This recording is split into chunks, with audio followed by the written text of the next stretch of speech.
آپ کہاں سے بلانگ کرتے ہیں، ارلی ایجوکیشن وغیرہ کہاں ہوئی ہے؟ تو ڈائریکٹر جنرل آپ کے کیا کون سا پیریڈ تھا؟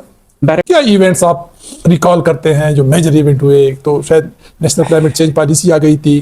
جی ویورز، اعوذ باللہ من الشیطان الرجیم، بسم اللہ الرحمن الرحیم. انوائرمنٹ کے پائنیئرز کی سیریز میں آج ہم آپ کے ساتھ ایک اور شخصیت کا تعارف کروا رہے ہیں. پروفیشنلی بڑے ساؤنڈ، بڑے ہمبل طبیعت کے مالک، جو director general climate change ministry رہے، adviser to government of Pakistan ministry of climate change رہے، جناب عرفان صاحب سے آج ہم آپ کی ملاقات کرتے ہیں. عرفان صاحب، ویلکم ٹو اور فورم. آپ کو بہت بہت شکریہ کہ ہمیں ٹائم دیا. تھوڑا سا ذرا ہمارے ویورز کا جب ہم تعارف کراتے ہیں تو تھوڑا ہمارے اپنے بیک گراؤنڈ، آپ کہاں سے بلانگ کرتے ہیں، ارلی ایجوکیشن وغیرہ کہاں ہوئی ہے، تو تھوڑا سا ہم چاہیں گے کہ آپ ناظرین کو پہلے یہ بتائیں. بسم اللہ الرحمن الرحیم. ڈاکٹر صاحب بہت شکریہ اور آپ کے اس انیشیٹو کا، جس میں آپ ان لوگوں نے جنہوں نے پاکستان میں انوائرمنٹ اور کلائمیٹ چینج سیکٹر کو اسٹیبلش کیا، ان کے ساتھ جو گفتگو اور لوگوں تک پیغام جا، میں آپ کو اس پہ مبارکباد پیش کرتا ہوں. اور جس طرح آپ نے کہا، میں وزارت ماحول منسٹری آف کلائمیٹ چینج سے ریٹائر ہوا. اور سر پہلے تو ہم ابتدا سے شروع کریں گے نا، کہاں سے آپ بلانگ کرتے ہیں، ارلی ایجوکیشن کہاں پہ ہوئی، تاکہ ناظرین پوری طرح جان سکیں. تو اگر آپ ویسے دیکھیں تو میرا تعلق صوبہ پنجاب سے ہے سر، اور میں نے جو ایجوکیشن سٹارٹ کی وہ کوہاٹ سے سٹارٹ کی. اچھا. اور پھر کالج میں پٹارو میں گیا، کیڈٹ کالج پٹارو میں. اچھا. اور پھر میں نے یو ای ٹی لاہور سے آرکیٹیکچر کیا. تو جو basically belong to Sialkot district of. والد وغیرہ کوئی جاب میں تھے؟ میرے والد جو تھے وہ پاکستان نیوی میں تھے. اچھا.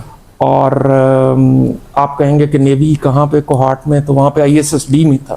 اچھا. تو وہ وہاں پر ان کی بہت عرصہ پوسٹنگ رہی.